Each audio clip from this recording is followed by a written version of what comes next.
দেখো বন্ধুরা, দেখতে খুব সুন্দর হয়েছে, খেতেও খুব টেস্ট হবে এটা। আজকে আমি তোমাদের সাথে একটা নতুন রেসিপি শেয়ার করব, যেটা হলো পটল পনির পোস্ত। তো এর জন্য আমি কি নিয়েছি দেখো। এর জন্য আমি নিয়েছি পোস্ত, পেঁয়াজ কুচি, পটল আমি হাফ করে পুরোটা ছুলে হাফ করে ধুয়ে নিয়েছি, আর নিয়েছি পনির। এবার আমি পনিরগুলোকে খুব ছোট ছোট করে কেটে নেব।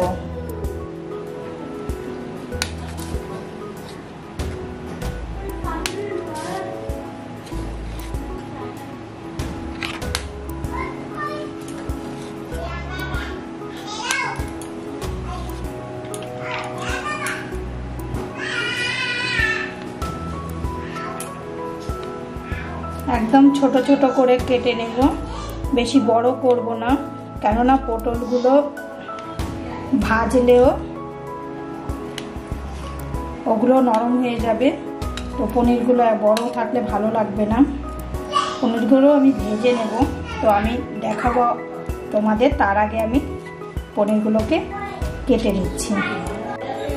আর এই পোস্তগুলো আমি পেস্ট করে নেব। এই পোস্তর মধ্যে নেব আমি কটা কাঁচা লঙ্কা। এগুলো একসাথে এবার আমি এগুলো পেস্ট করে আনছি। এবার আমি এই যে পেস্ট করে নিয়েছি পোস্ত আর কাঁচা লঙ্কা। তারপর আমি কি করব, তারপর দেখো তো কড়াই আমার গরম হয়ে গেছে, এর মধ্যে আমি তেল দিয়ে দিলাম। এবার আমি এতে পনিরটা ভেজে নেব। তেলটা দেখো গরম হয়ে গেছে, এর মধ্যে আমি সামান্য হলুদ দিয়ে দিলাম। হলুদ দেওয়ার পরে এবার আমি এতে পনিরগুলো ছেড়ে দেব। পনিরগুলো হালকা ভাজা হবে, বেশি ভাজলে আবার পুরো কেমন মানে সফটটা থাকবে না, শক্ত হয়ে যাবে।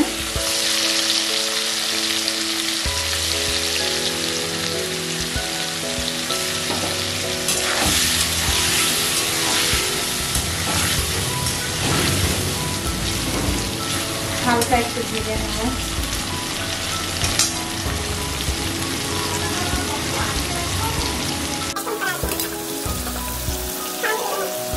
পনিরটা আমার ভাজা হয়ে গেছে দেখো। এবার আমি পনিরটাকে তুলে নিচ্ছি।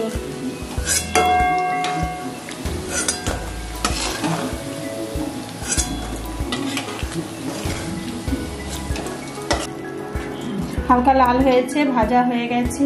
এবার আমি তেলটার মধ্যে, গরম আছে তেলটার মধ্যে, পটলগুলোকে ভেজে নেব। তো পটলগুলো তেলের মধ্যে ছেড়ে দিচ্ছি।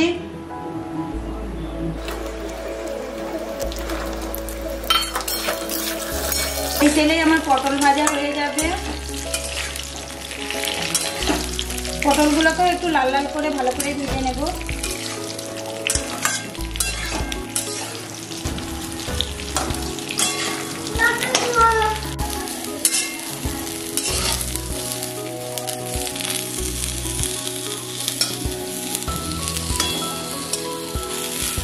পটলগুলো আরেকটু হবে।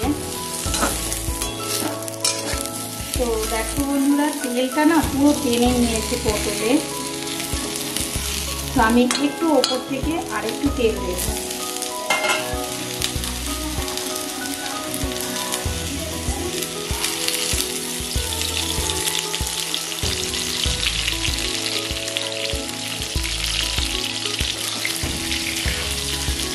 তো দেখো পটলগুলো লাল লাল করে ভাজা হয়ে গেছে আমার। এবার আমি পটলগুলোকে পনিরের বাটিতেই তুলে নেব।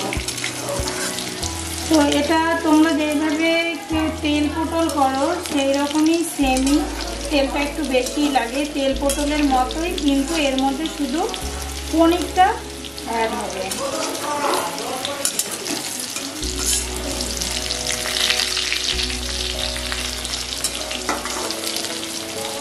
তো আমি পটলগুলোকে ভাজা হয়ে গেছে, পনিরের বাটিতেই তুলে নিলাম।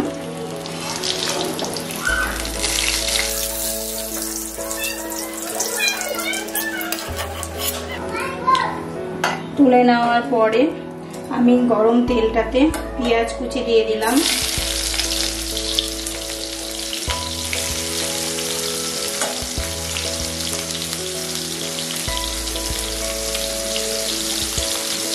এটাতে আমি ফোড়ন কিছুই দিলাম না, পেঁয়াজ কুচিটাই দিয়ে দিলাম। তোমরা চাইলে ফোড়ন দিতে পারো, একটু 5 ফোড়ন চাইলে দিতে পারো।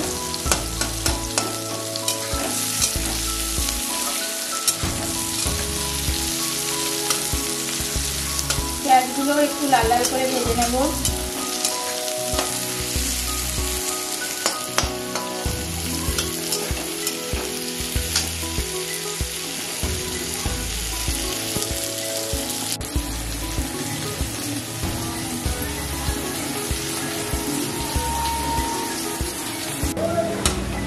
তো দেখো পেঁয়াজগুলো আমার ভাজা হয়ে গেছে।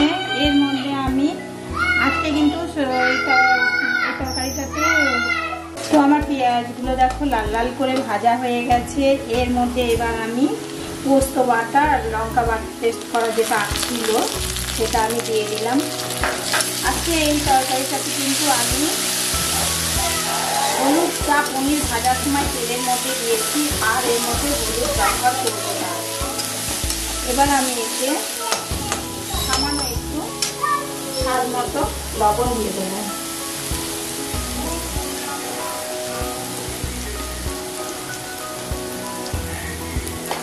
ব্যাস, এবার হালকা একটু ভেজে নিয়ে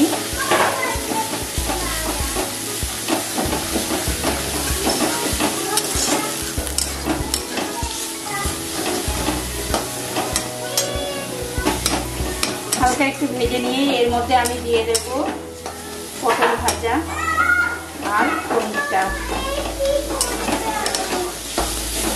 দেখো হালকা ভেজে নিলাম, হালকা ভেজেই আমি এর মধ্যে দিয়ে দিলাম পটল আর পনির। এবার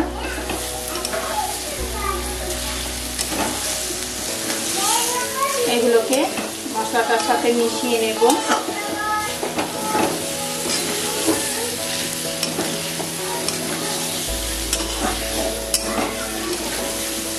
মিশিয়ে নেওয়ার পর এর মধ্যে আমি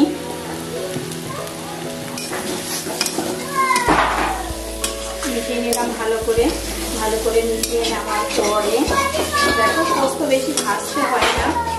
আর এর মধ্যে তো জিরে গুঁড়ো, ধনে গুঁড়ো কিংবা অন্য আদা কিছু দেওয়া হয়নি,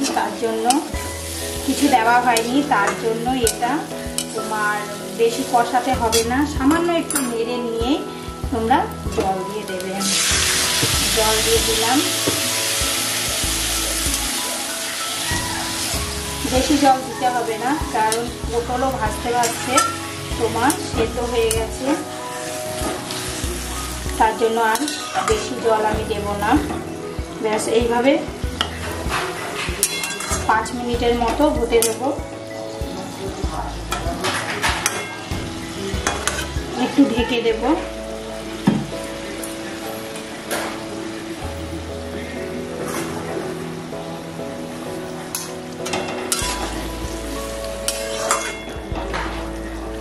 একটু ঢেকে 5 মিনিটের মতো গ্যাস কম করে দিয়ে হতে দেব। তো আমি 5 মিনিট পরে আমি ঢাকনাটা তুললাম। তো দেখো আমার পটল পনির রেডি। এবার এর মধ্যে সামান্য একটু চিনি দিয়ে দেবো।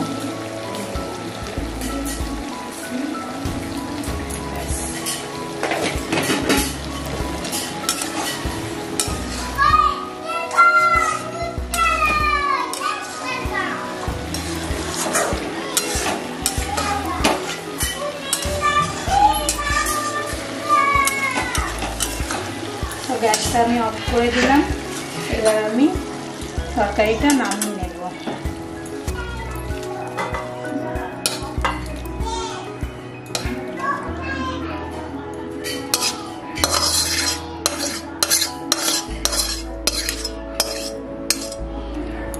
দেখো বন্ধুরা, দেখতে খুব সুন্দর হয়েছে, খেতেও খুব টেস্ট হবে। এটা তোমরা বাড়িতে ট্রাই করে খেয়ে দেখবে।